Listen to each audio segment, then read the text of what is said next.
Next one. This one was an email sent to me by a gentleman named FH. I'll just name it at that.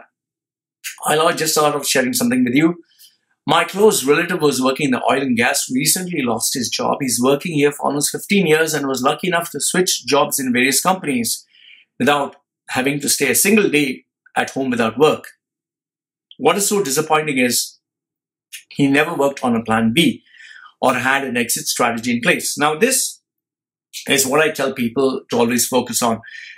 Nobody thinks that they're going to go through a bad time. Nobody thinks they're going to be unemployed. Nobody thinks they're going to have an accident, have a stroke, lose their job, be out of savings. So, well, I guess he is also another victim. He never sent his children back to a home country and now is struggling to pay their school fees. His kids don't want to go back home. This is a sad reality of those born and raised in Dubai. They just don't want to go back home because they believe this land of luxury is meant for them. And they don't really know what is going on. Please make a video on why expats should plan out their migration, which I always tell people. They keep making the same mistakes over and over again. They think they can live in Dubai forever, which you cannot, and they don't. And what is more shocking is they're shocked that their time is running out so fast.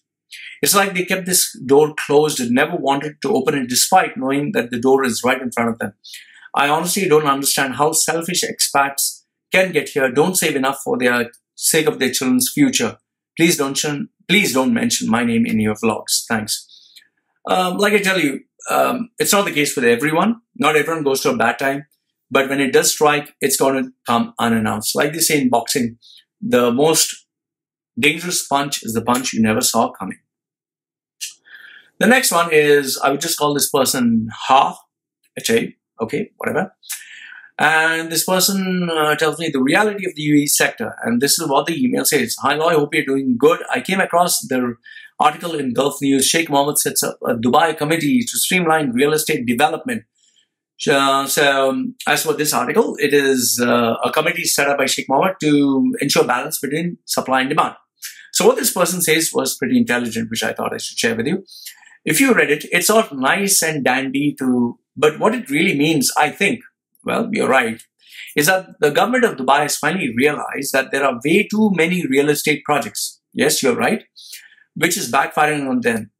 Real estate prices keep dropping. The government-owned real estate companies like Nakil and Emaar are facing too much competition, which is true, which is why it is Salah then do. They just don't have any competition, and that's why they keep boasting about sales of billions, which is rubbish.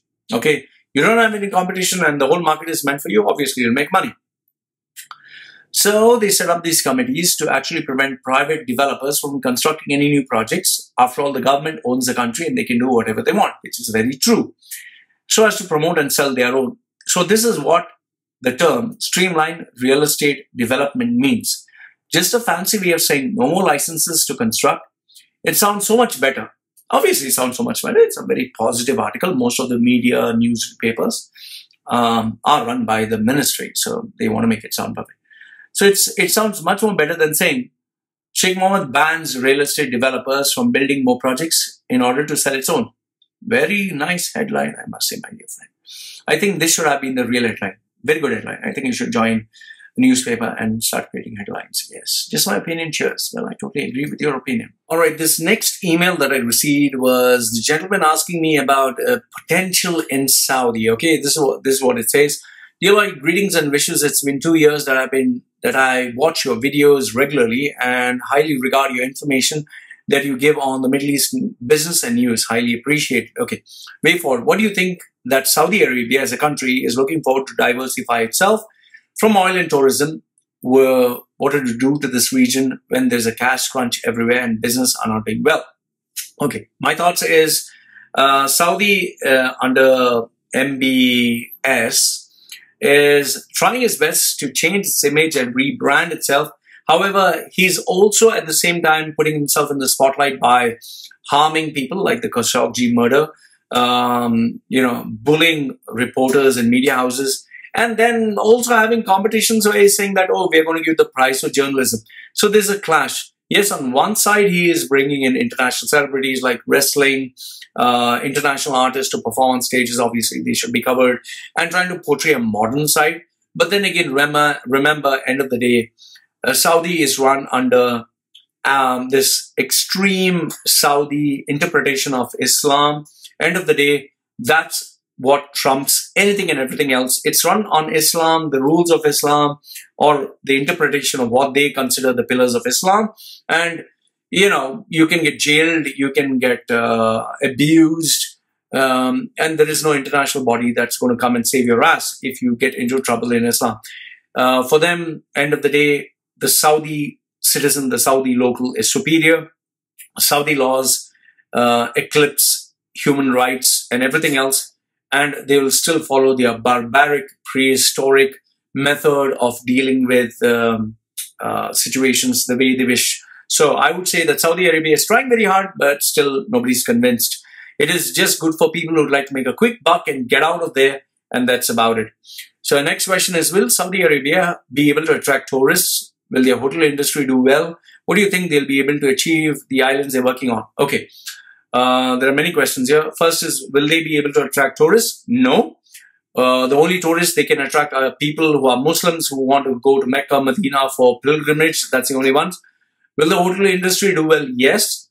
The ones that are based in Mecca and Medina to take care of the tourists who come for pilgrimage, they will do well, especially in the prime areas. But they'll also have to pay a premium for being in those locations.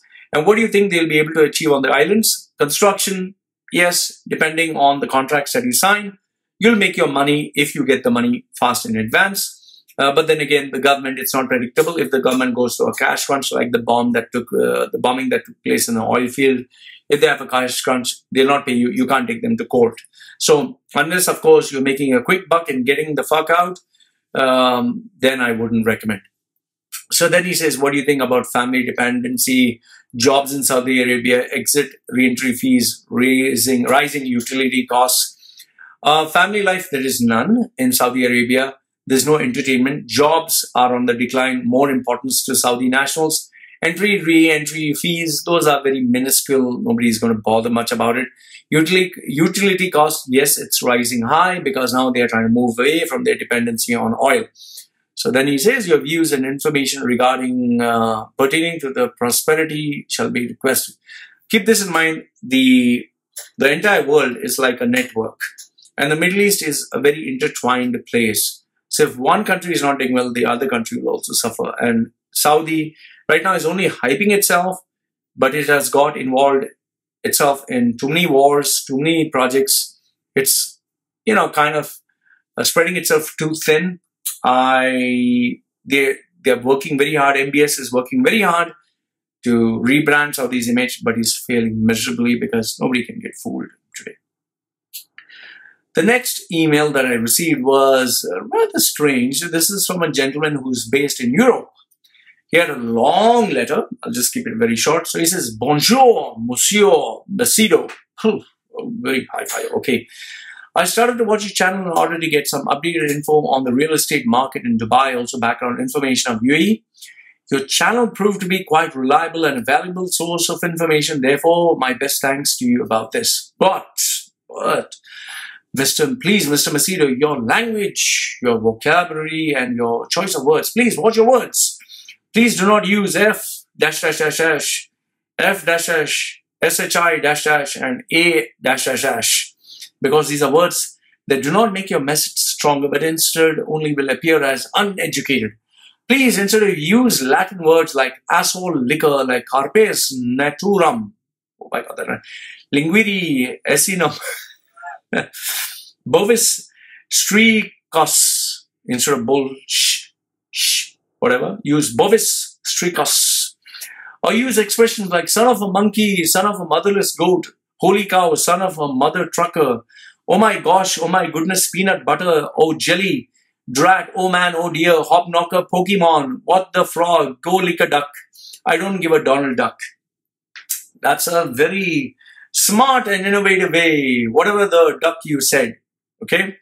So concerning the situation of expatriates in UAE, then he says on the serious bit, it's definitely not an easy life. I'm deeply shocked by some of the facts that you've explained in the videos, especially shocked at the fact that expatriates do not have the possibility of citizenship even after 20, 30 years in the country, and they can be deported at any time.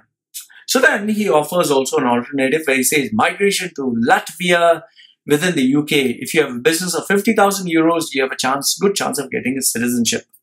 So the conclusion of his long letter was for me to mind my language. Second one, to use alternatives like instead of using use duck and suck, and say like mother of a frog, those kind of things, alternate.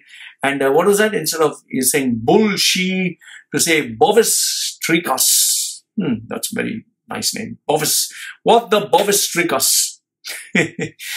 Okay. And yes, he offers an alternate. Go to Latvia with 50,000 euros and maybe you can have a future. So this was another email.